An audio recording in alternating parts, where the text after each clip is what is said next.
that we have something coming up. Yeah, there's going to be things coming up, and Hillary hasn't seen the end of me yet.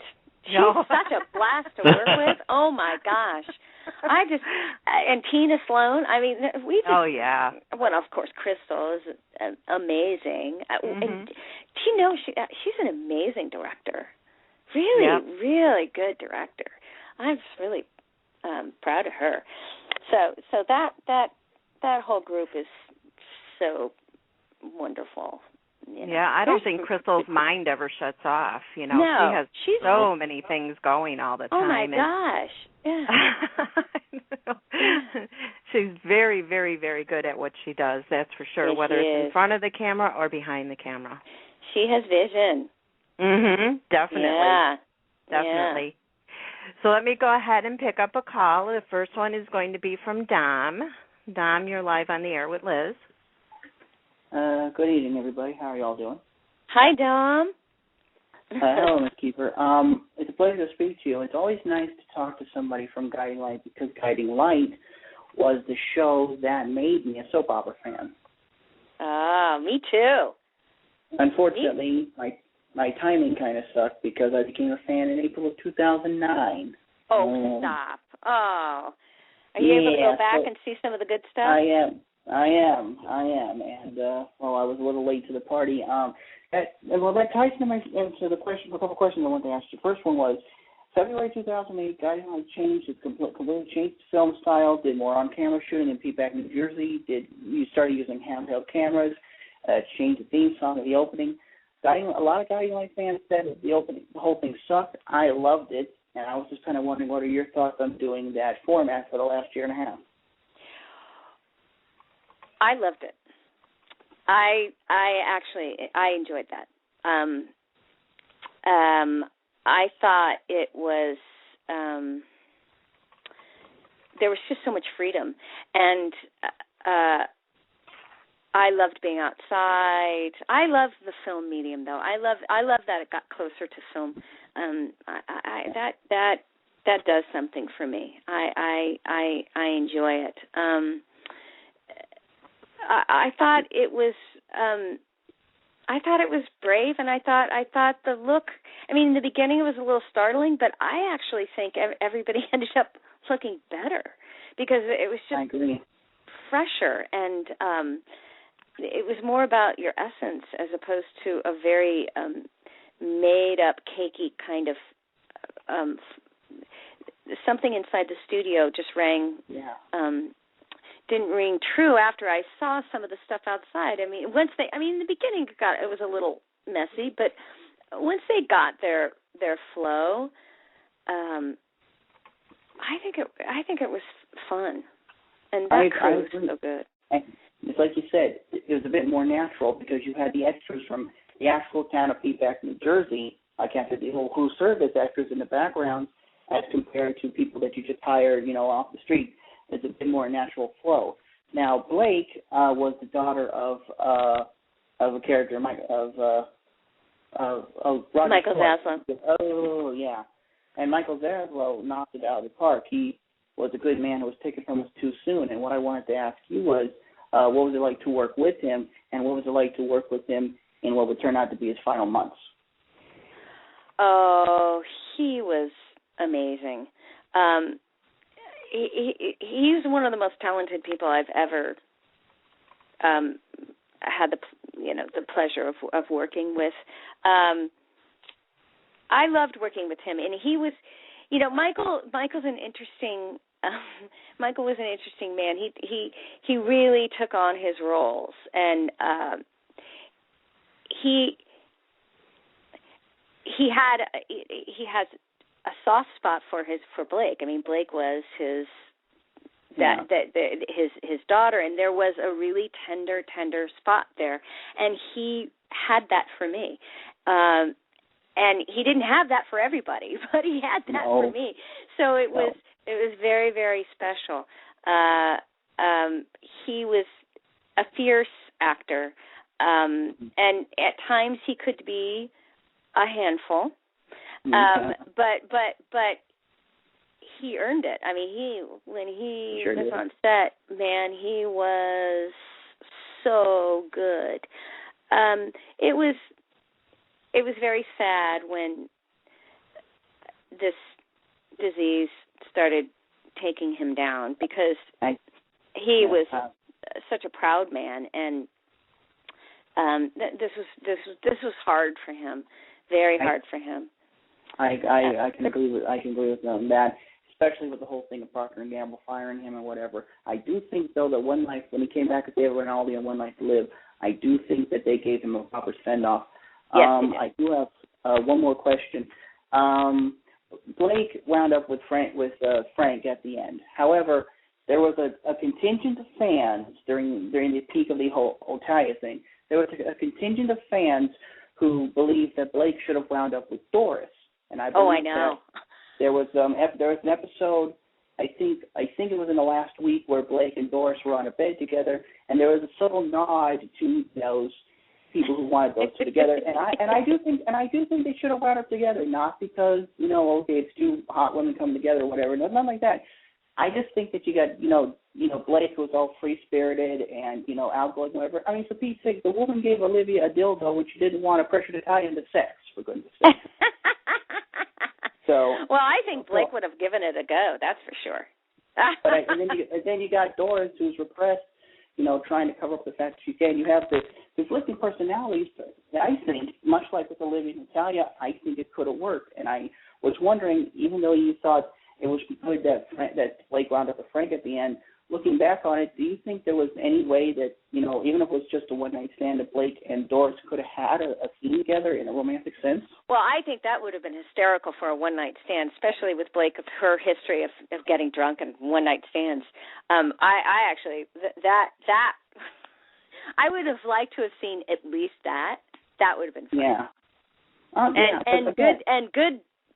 Good scenes, good drama. Orla's so good. Yeah. That would have been what a good idea. Good idea. I'm not just saying this because I'm not really a fan of the character of Frank Cooper, but I do think that you and Orla Cassidy had a spark together, and I think it would have been nice if we ended Guiding Light with a couple of pretty good lesbian couples. That's just me. That would have been perfect. I'm happy that you guys, with the whole shooting and feedback and all of that, I've heard people say that you got another year and a half out of the show, that you guys would have been canceled at 70 had you not done this. So I think that Guiding Light ended on a good note, in my opinion. So I just wanted to tell you that, and I will go ahead and take my leave. But again, Guiding Light was a show that made me a soap opera fan, and to be able to speak to anybody from that is a big thrill for me. So I want to thank you for taking the time out to talk to me. Well, you're welcome. Thank you. Thanks for your words. Dom. That's good. Thank you, Dom. My pleasure, folks, and y'all have a good evening. You too. Bye-bye. You too. Okay, next up is Enrique, if my button will work. Let me see. There we go. Enrique, you're live. Hello? Hi. Hey. Well, Pam already asked my question about One Life to Live. About One Life to Live? Yeah, she already asked my question about, your fondest memories of the show, and if you'd come back. I would love to see you and Jody Verdorn again on screen. Oh, well, that would be great. I would love to come back just to be on screen with him again, even if he is a different character. Yeah. I still that would be nice. That it would be something, and we have good chemistry. I think no matter what. Wouldn't it be kind of fun to be his secretary or something? I don't know. Connie O'Neill comes back as Clint's secretary. Yeah. And we all know what happens with secretaries. Yeah. Yeah. That's true. That would be funny. Yeah, those boys are great, and Bobby Woods too. What a fun group. And I think Hillary's going back on, right? Yeah. Oh, yeah, she's back. Yes. Oh, well, see, there you go. I'll follow her anywhere. Yeah, if you can. There's a preview out of the One Life to Live upcoming scenes. Oh, is there? I And haven't seen that you yet. need to watch that. I'll have to get it to you. Oh, it's so great, good. great. Yeah.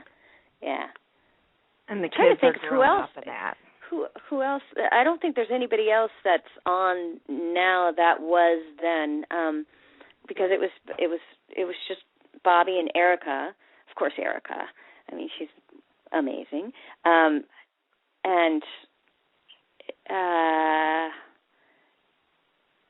Yeah, because it was even before.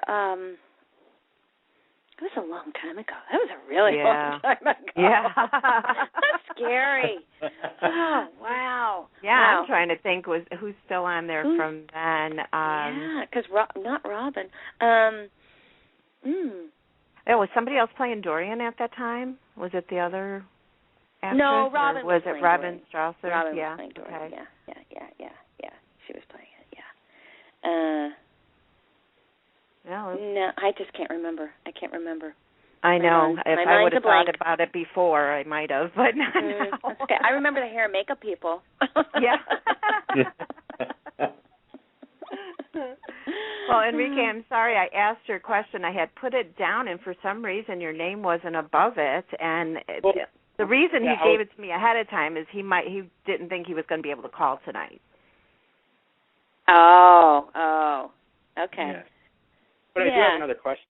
Yeah, well, go, shoot. Well, yeah, I want to say, what was your favorite storyline in all your years of Guiding Light? Oh, gee. Well, I really did love the storyline with the twins, with Rick and being pregnant by the two different fathers with the twins, and that whole pregnancy. I mean, they made that pregnancy, that's hide it from Ross and Rick, constantly on Blake because he was positive that he was the father of one of the babies. But that whole storyline was pretty great. I also love the storyline that I came in on with becoming basically the falling in love with Ross while he's running for senator, and then still being kind of a double agent for Roger. Roger thinking that Blake was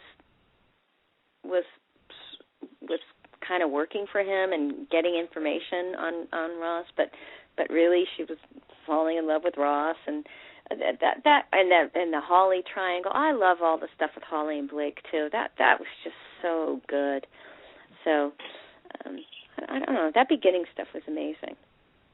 Yeah, I'm still hoping that if all my children like to do good, that they can bring back As the World Turns and Guiding Light as well. Wouldn't that be nice? Yeah. Oh yeah, I'd like to see that. That would be.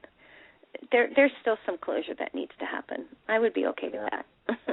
Yeah, I think a lot of I'd people be on board. would be. Yeah. Yep, yeah. I'd be on board with that. Yeah.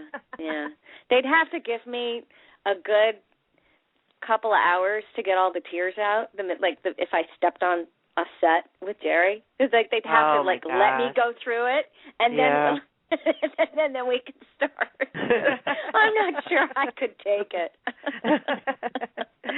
Too emotional. Too emotional. Even the crew, if they had the same crew too. I miss the crew a lot.